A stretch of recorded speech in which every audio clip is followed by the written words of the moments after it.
Donc là, ce qu'on va voir, c'est pourquoi notre disque est rayé. Eh oui, on a des schémas récurrents qui se manifestent alors épisodiquement ou de manière régulière dans notre vie, dans tous les domaines de notre vie, professionnelle, financier ou autre.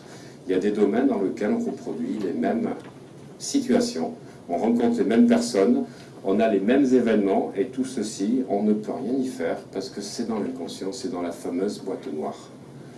Alors, on peut décider ce qu'on veut, on peut faire des séminaires, on peut lire des livres. C'est le conscient qui décide de ce qu'on veut faire, mais ce qui exécute tout le temps, c'est la partie droite, c'est-à-dire le subconscient et l'inconscient. Le subconscient, on peut, par des niveaux d'auto-hypnose ou par des niveaux, les premiers niveaux d'hypnose, pouvoir reprogrammer des choses au niveau du subconscient. Mais le subconscient, subconscient et hypothalamus, puisque le subconscient est dans l'hypothalamus, est sous l'inconscient. Et l'inconscient vous enverra toutes les nuits, le matin quand vous vous réveillez que vous n'êtes pas bien, c'est que c'est l'inconscient qui a transféré des mémoires, des souvenirs, des émotions, et vous vous sentez pas bien, parce que c'est l'inconscient qui a transféré ça. Donc vous allez exécuter le pas bien. Donc je reviens sur ce que j'ai dit hier. À un moment donné, dans votre évolution, si vous ne mettez pas en place un rituel quotidien et une routine, vous ne progresserez pas dans votre vie. On peut progresser pour faire du coaching, pour faire de l'hypnose pour les autres, mais est-ce que les résultats extérieurs chaque année évoluent dans tous les domaines de ma vie ou pas? Je peux apprendre plein de techniques, je peux lire plein de choses, je peux avoir un savoir énorme. Si je ne progresse pas, c'est que je suis bloqué dans le disque. Voilà. Je peux décider ce que je veux, c'est le subconscient qui va reproduire ce que l'inconscient envoie. Voilà, parce qu'il n'y a pas de conscient qui intervient dans la relation entre les deux. Le conscient va envoyer le programme, mais ce qu'il exécute, c'est le subconscient transféré par les mémoires de l'inconscient. Donc là, on va voir dans la deuxième vidéo qu'on va faire parler des archétypes familiaux, mais si vous ne faites rien, le soir en vous couchant, c'est super, mais le matin, c'est là que vous décidez votre vie. C'est ce que tu as le matin. Si tu es à 3 sur 10 sur des sensations de confiance en toi, d'estime de soi ou de niaque, ben, tu ne monteras pas à 10 dans la journée. Ça sera difficile. Donc il faut, pour moi, être à 8 ou 9 minimum sur 10. C'est pour ça qu'il faut faire des rituels, que ce soit, on va dire, des exercices de concentration, de méditation ou autre. Voilà, donc retenez bien que chaque fois que le conscient décide, c'est l'inconscient, quoi qu'on le souhaite, qui exécute. Alors pourquoi le disque est rayé?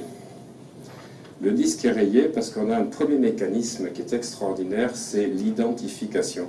Les gens s'identifient.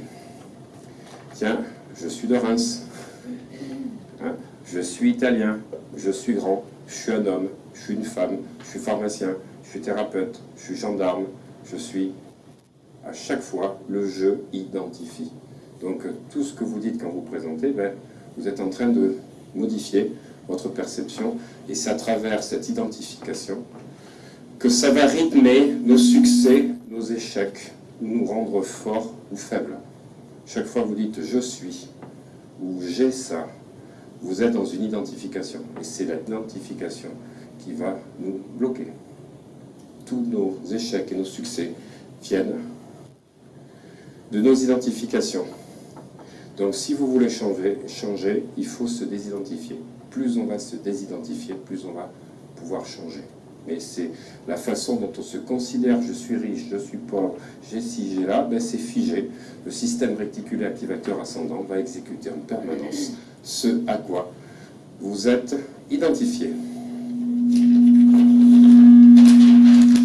La deuxième chose, c'est la dualité. Voilà. Ben, c'est tout le problème de notre vie sur Terre. Voilà. Quand tu vois des vagues dans l'océan, la vague peut être petite, elle peut être grande, elle est chaude ou elle est froide, mais en fait, ce n'est qu'une partie de l'océan. Et donc les gens ne voient en fait que des dualités dans tout ce qu'ils font et dans tout ce qu'ils vivent. Voilà. Et quand on réalise qu'on n'est pas cette vague, mais qu'on est l'océan, eh bien on va transcender notre réalité. Voilà. C'est comme si on sort de notre écran radar, de notre mental qui voit des choses, et qu'on va passer quelque chose de plus vaste, où tout est réuni, et c'est les fréquences qu'on va générer qui vont nous permettre d'attirer les choses nous correspondant. Alors ça vient d'un événement très important qui est la naissance.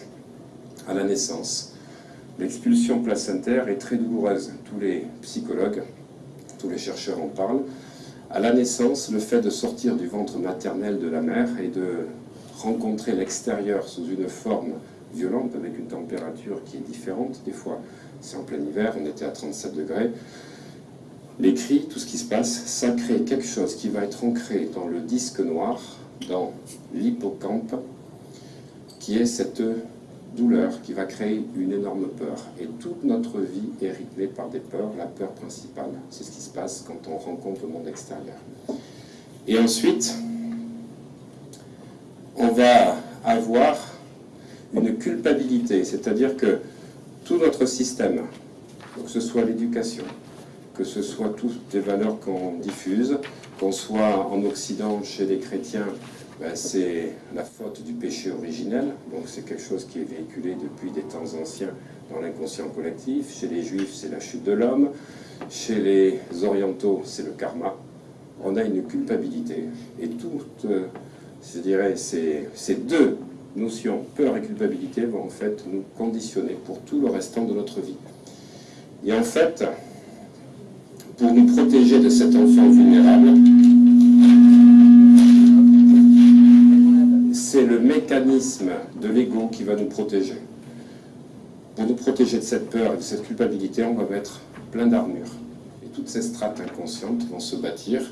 Et nous sommes conscients de la peur, parce que nous la gérons tout le temps, mais la culpabilité, là on en est moins conscient parce qu'elle se tapit dans l'inconscient, avec des strates différentes.